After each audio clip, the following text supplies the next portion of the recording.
नमस्कार, मी मनोश्री पाठक. बातमीपत्रात आपलं स्वागत. बातमीपत्र विस्ताराने बघणारच आहोत, मात्र त्यापूर्वी एक महत्त्वाची बातमी.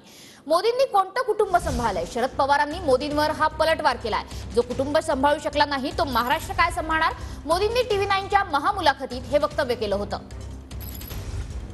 तर मोदींच्या या वक्तव्यानंतर आता शरद पवारांनी सुद्धा मोदींवर पलटवार केलेला आहे. मोदींनी तरी कुठे कुटुंब स्वतःचं सांभाळलंय असा पलटवार शरद पवारांनी केलेला आहे. तर दुसरीकडे TV9 मराठीला दिलेल्या महामुलाखतीत मोदींनी हे वक्तव्य केलं होतं.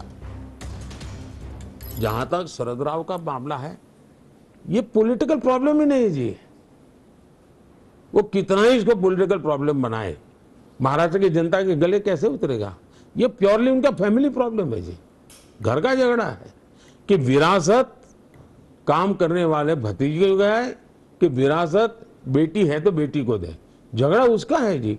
तो सिंपैथी के बजाय नफरत का वातावरण है कि भाई इस उम्र में परिवार को संभाल नहीं सकते हैं, वो महाराष्ट्र को क्या संभालेंगे? तो सारा इमोशंस हमारे पक्ष में है। TV9च्या महामुलाखतीमध्ये नरेंद्र मोदींनी म्हटलं होतं की राष्ट्रवादी आमच्यामुळे फुटली नाही, शरद पवारांच्या घरातलं भांडण आहे, कोणाला नेतृत्व द्यायचं त्यावरून संघर्ष झाला, या वयात जो कुटुंब सांभाळू शकत नाही तो महाराष्ट्राला काय सांभाळणार, असं थेट मोदी मुलाखतीमध्ये म्हणाले. असं की मला म्हणता येईल त्यांच्याबद्दल की त्यांनी कुटुंब सांभाळलं, पण त्या लेवलला मी जाऊ इच्छित नाही. त्यांची जर कौटुंबिक फारशी मी बघितली तर ती अतिशय चिंताजनक आहे. पण असा आपण व्यक्तिगत